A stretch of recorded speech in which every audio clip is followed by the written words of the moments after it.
the biggest security threat to Pakistan. ने एक बड़ा ब्रेक थ्रू किया है और जिसे सिर्फ कुछ ही देशों ने मास्टर किया है। डीआरडीओ के गेस्ट टर्बाइन रिसर्च एस्टेब्लिशमेंट यानी कि जीटीआरई जिसको हम शॉर्ट में कहते हैं, उसने भारत का पहला indigenous 350 kg thrust class expendable turbojet engine जो है वो सफलता से डेवलप कर लिया। और प्राइवेट सेक्टर की कंपनी जिसने सबको चौंका दिया है, पाणिनियन जो कंपनी है, डीपटेक कंपनी, इसके माध्यम से पहली बार इंजन की जो डिजाइन है उसको अनवील्स किया गया है।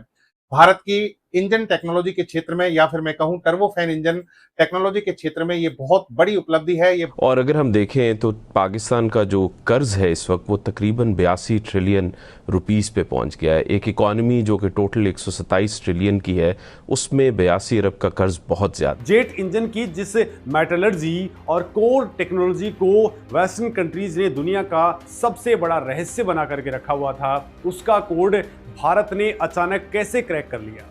इस इंजन को हैदराबाद की आजाद इंजीनियरिंग के साथ मिलकर मैन्युफैक्चर और असेंबल किया गया है और ये जो इंजन है वो जुलाई 2026 में जीटीआरई को डिलीवर भी कर दिया गया है। तो जिसको सुनकर कुछ देर के लिए मेरे हवास साथ छोड़ गए थे। दुनिया के रक्षा बजट के अंदर अब तक भारत की पहचान एक बहुत बड़े बायर यानी कि खरीदार की रही है, लेकिन अब यह साबित हो गया है कि भारत अब केवल हथियार खरीदने वाला देश नहीं रह गया है, बल्कि वो ग्लोबल एविएशन और डिफेंस सप्लाई चेन का सबसे बड़ा बॉस बनकर के आगे निकल चुका है।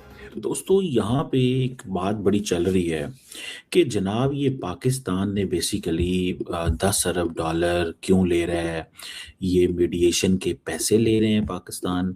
वो हमारे दोस्त हैं इंडिया में मेजर गौरव आर्या, वो भी कह रहे थे देखो जनाब ये 10 अरब डॉलर ले रहे हैं। तो इसलिए इंजन टेक्नोलॉजी जो है भारत के लिए एक बहुत बड़ी चुनौती है और उस चुनौती का अगर मैं कहूँ ये पहला और बड़ा कदम है तो ये हमारे लिए मेरे ख्याल से बहुत ही गर्व की बात होनी चाहिए। भारत ने अपना पहला स्वदेशी 350 किलोवाट का जेट इंजन तैयार कर लिया है। मतलब भाई खुद बना लिया है, किसी भी विदेशी कंपनी का बिल्कुल सहारा नहीं लिया है। ये जो 350 किलोग्राम का जेट इंजन है ये भारत ने खुद बनाया, भारत की कंपनियों ने मिलकर बनाया है। तो भाई इसके बनते पाकिस्तान, चाइना और जो देश भारत को जेट इंजन बनाने की तकनीक देने में नखरे दिखा रहे थे उन सबके भाई होश उड़ गए हैं। और ये जो कारनामा करके दिखाया भारत ने, ये मात्र 24 महीनों में किया है। इसे बनाने में डीआरडीओ, जीटीआरई और एक प्राइवेट कंपनी आजाद इंजीनियरिंग, इन तीनों ने मिलकर बनाया है मात्र 24 महीनों के भीतर। तो ये भारत के लिए एक बहुत बड़ी कामयाबी है और इसी के सारे भारत बहुत जल्द बड़ा इंजन भी बना लेगा। मतलब ये जो 350 किलोग्राम का स्वदेशी इंजन है जो पूरी तरह से भारत ने विकसित किया है, इसे भारत जो है ड्रोन वगैरह में यूज करेगा। पर इसके सहारे जैसे ये इंजन बनाया है, इसी के सहारे बड़ा इंजन भारत जल्दी तैयार कर लेगा। तो भाई ये जो है भारत की बहुत बड़ी कामयाबी है। भारत ने एक बड़ा ब्रेक थ्रू किया है और जिसे सिर्फ कुछ ही देशों ने मास्टर किया है। और डीआरडीओ के गेस्ट टर्बाइन रिसर्च एस्टेब्लिशमेंट यानी कि जीटीआरई जिसको हम शॉर्ट में कहते हैं, उसने भारत का पहला indigenous 350 kg thrust class expendable turbojet engine जो है वो सफलता से डेवलप कर लिया। और इस इंजन को हैदराबाद की आजाद इंजीनियरिंग के साथ मिलकर मैन्युफैक्चर और असेंबल किया गया है और ये जो इंजन है वो जुलाई 2026 में जीटीआरई को डिलीवर भी कर दिया गया है। तो सर क्या ये सिर्फ इंजन है या फिर ये कहें कि भारत की डिफेंस सॉवरेनिटी का एक नया चैप्टर, क्योंकि इंजन को लेकर जब भी बात होती थी तभी होता है अरे हम इंजन क्यों नहीं बना पा रहे थे। एक बड़ा ब्रेक थ्रू सर उस डायरेक्शन में भी मिला है।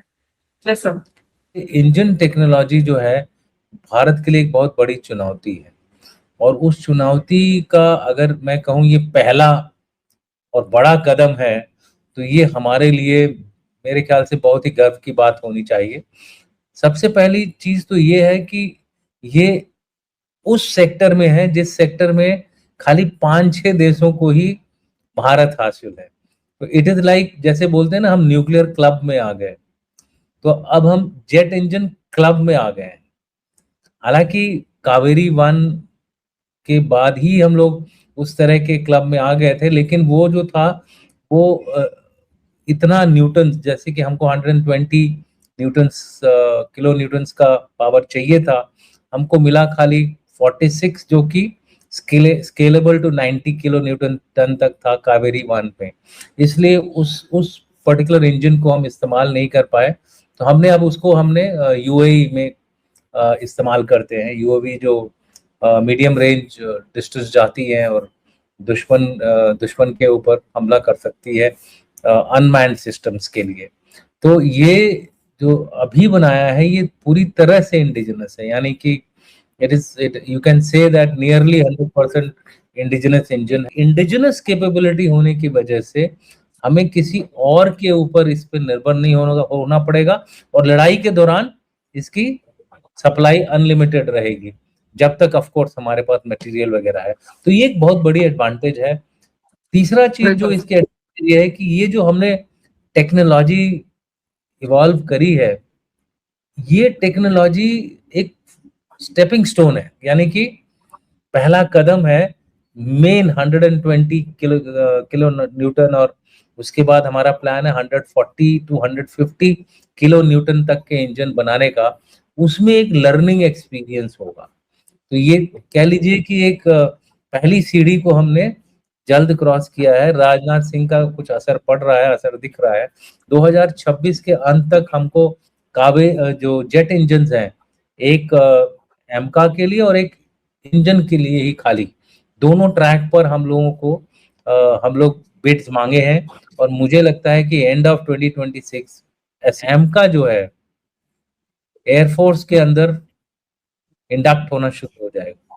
पैरेलली जो 2 इंजन डेवलप कर रहे हैं हम, वो भी होगा एमका मार्क 1 और एमका मार्क 2 के लिए, या तेजस मार्क 1 अल्फा के लिए। वो इंजन का भी बिड अगर निकल जाता है, अगर इस महीने बिड्स वगैरह सब सबमिट कर दिए गवर्नमेंट को, लेकिन अब गवर्नमेंट को फाइनली अप्रूव करना है कि कौन सा किसको मिलेगा, किसको वो क्या बोलते हैं खजाना मिलेगा जो इसको डेवलप कर सके। और उन्होंने बड़ा स्ट्रॉन्ग प्रॉमिसेस किए हैं। हाँ, हमने अगर लोगों को साथ खड़ा किया है, जंग बंद करवाई है, तो दैट इज कि ये हमारी लिवरेज थी ना यार। 49 साल के बाद अमेरिका को और ईरान को एक टेबल पे बिठा दिया। आप इसको क्या समझते हैं? ये कुछ जोक है? Is this a joke?